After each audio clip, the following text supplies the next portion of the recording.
Selamat pagi anak-anak kelas 6 semuanya. Apa kabar? Ya, Ibu doakan kita semua dalam keadaan sehat. Ya. Ya. Hari ini kita akan memulai pembelajaran IPA kita, yaitu kita masuk sub tema 3. Nah, sebelum Ibu masuk sub tema 3, Ibu mau tanya, apakah tugas-tugas yang Ibu berikan sudah dikerjakan? Jangan nanti nilai rapotmu kosong. Nah, kamu nggak bisa terima rapot. Kasihan kan? Nah, oke. Ya, supaya dikerjakan ya, Nak. Nah, Ibu harap semua kita saling kerjasama. Ibu akan mulai pembelajaran kita. Subtema 3 di sini ada 2 materinya, yaitu pertama, manfaat hewan bagi manusia dan lingkungan. Yang kedua, manfaat tumbuhan bagi manusia dan lingkungan. Oke, yang pertama penghasil bahan pangan. Ya, manusia memanfaatkan hewan untuk bahan makanan seperti daging, telur, dan susu. Ya, yang kedua penghasil bahan sandang. Ya, hewan memiliki manfaat terkait kebutuhan sandang. Ya, misalnya kain sutra yang berasal dari serat kepompong ulat sutra.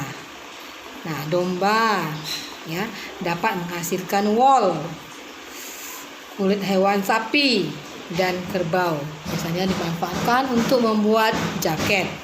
Nah, yang ketiga, penghasil bahan kerajinan. Ya. Misalnya contohnya kulit sapi dan kerbau dimanfaatkan sebagai bahan pembuatan wayang kulit.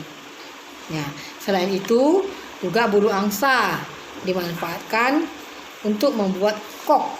Ya, kok itu adalah bola dari badminton ya. Yang keempat, penghasil pupuk organik.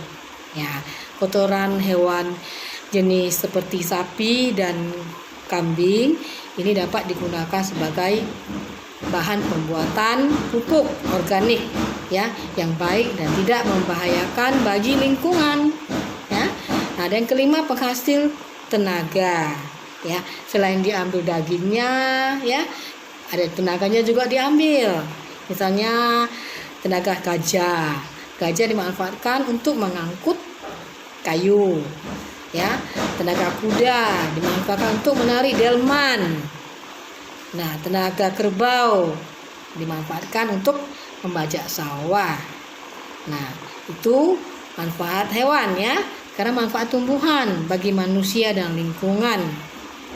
Pertama, sebagai bahan makanan. Bagian tumbuhan yang dapat digunakan untuk bahan makanan adalah batang, daun, bunga, buah, dan biji. Ya, yang kedua, bahan sandang. Misalnya serat kapas dapat dimanfaatkan untuk pembuatan kain katun. Nah, 3, bahan bangunan. Nah, kayu dari pohon jati, kelapa, dan pohon meranti ini dimanfaatkan untuk bahan bangunan. Ya, bisa dibuat jembatan juga ya. Nah, 4, bahan obat. Nah, banyak tanaman dimanfaatkan untuk obat, misalnya jahe, ya, daun kumis kucing, daun jambu. Nah, banyak lagi ya. Nah, yang kelima, bahan baku industri. Industri banyak memanfaatkan tanaman untuk kebutuhan manusia. Ya, misalnya getah karet digunakan untuk pembuatan ban. Ya, getah pinus digunakan untuk pembuatan sebagian untuk apa ya? Getah pinus untuk orang dalam membuat industri cat. Dan kayu pinus digunakan untuk industri kertas. Nah, buah kelapa sawit manfaatnya banyak ya, minyak goreng ya. Nah, yang keenam, bahan pewarna alami. Nah, tanaman yang dapat digunakan sebagai pewarna itu sawi, pandan, dan juga daun suji ya, tanaman hijau ya, wortel, pewarna jingga, dan kunyit sebagai pewarna kuning ya. Kunyit sangat bagus ya. Nah, itu sebagai tanaman obat-obatan ya. Yang ketujuh, yang terakhir, menjaga kualitas air. Ya, tanaman bakau menjadi penyaring alami dari air laut menjadi air tawar. Nah, itulah 7 manfaat tumbuhan bagi manusia dan lingkungan.